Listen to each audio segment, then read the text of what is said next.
Dear sir, warm welcome to you, and we are so grateful that you were able to make it. Without much ado, the floor is yours.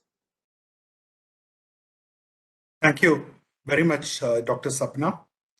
The leadership of Christ University, especially the School of Law, faculty, dear students of Christ, and all participants of this MUN, which I understand is the 10th in this series. I'm extremely happy to know that Christ has been conducting these MUN sessions for 10 years, or for at least 10 sessions in succession.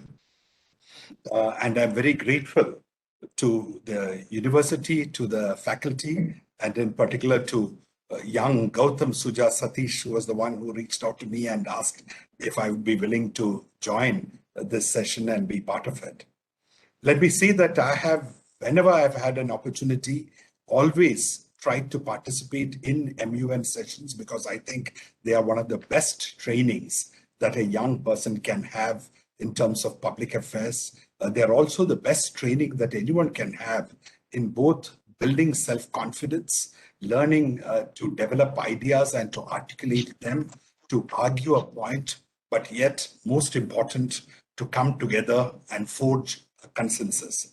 I've already seen the details of your program, and I know the range of subjects that you have been dealing with, and I'm sure each one of you has benefited from these discussions in many ways and very substantially.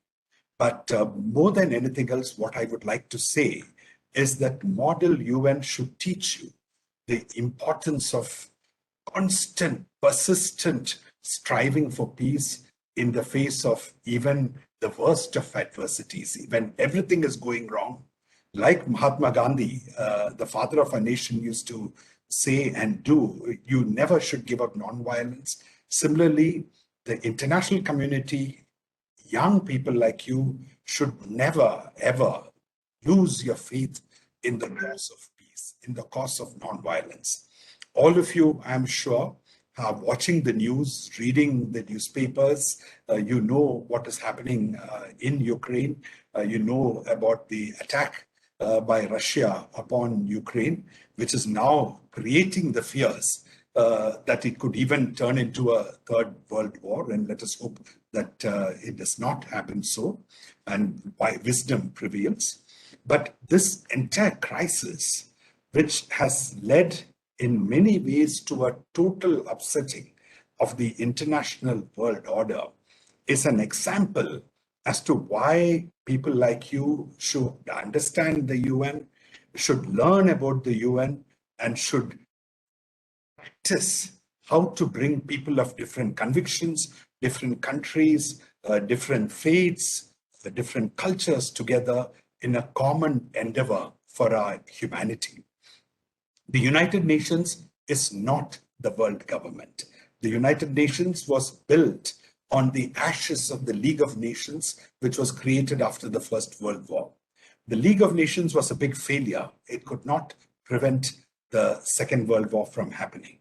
So the biggest achievement of the UN till date has been the fact that a Second World War has not happened, though the UN's lofty goal of elimination of war, elimination of violence and conflict in the interaction between state and state has not been a success. We all know that there is conflict. We see what is happening in Ukraine, but there has been many wars. There have been many conflicts in different parts of the world between countries and within countries. So a world war has been avoided, but conflict has not been avoided. The path of peace has not been thoroughly established. And that is why we see what we see in Europe today. And along with that, the cause of development. Ultimately, peace is important, but that is not enough. People should have food to eat. They should have clothes to wear. They should have a shelter. They should have clean air. They should have an environment which is sustainable, which is not destroyed by human beings. And all of you know this MUN is being organized in the context of a pandemic. You realize how in today's world, one small invisible virus can create havoc, spread across the world, turn economies topsy-turvy, cause businesses to collapse, lead to unemployment, lead to poverty for the poorest of the poor. And so if pandemic and issues related to health are one of the most important things, equally important is the scourge of terrorism. While democracy is the best form of government invented, not every country has adopted democracy. In recent times, there has been movement towards illiberalism, people who are not tolerant of others, people who are not accepted or are willing to accept the views and thoughts of others or habits of others. And this trend of illiberalism is growing, which is the opposite of what actually happened when the UN was created in the immediate aftermath of the Second World War. So my young students, my young friends, what I would like to say to all of you is use every bit of training that you get, every bit of learning that you get, practice and participate in activities like the MUN more and more and more, because the world of tomorrow needs you. We must find better ways of managing affairs between man and man, woman and woman, within countries as well as between countries. We must restore stability to the international order, which has been upset by what is happening in Europe. The fundamental principles of the UN must be respected in letter and spirit. Every country should consider other countries, big or small, as their equals and not inflict harm upon them. Every country should cooperate with other countries, and it is only, even if the entire international community comes together dealing with the pandemic or dealing with climate change, is so tough.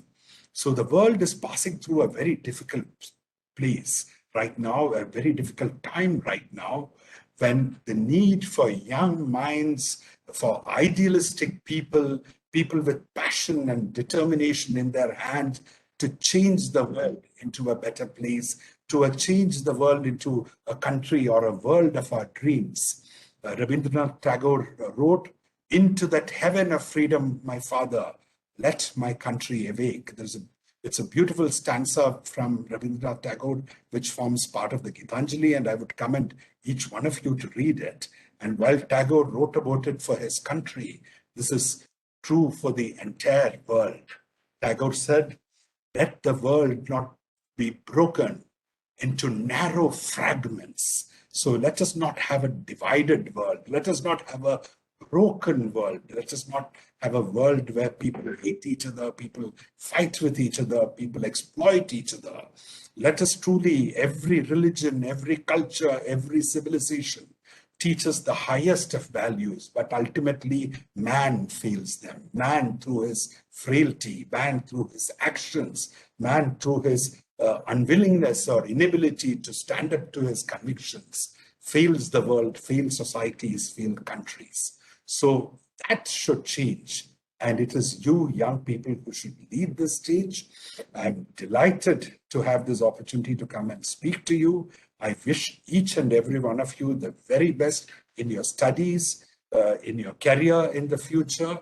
And I call upon you to use this MUN, use the learnings from the MUN to permanently instill into your hearts a determination to change the world for the better, to bring people together in harmony, to bring people together in unity, and to work together for the collective good of humanity. Thank you very much.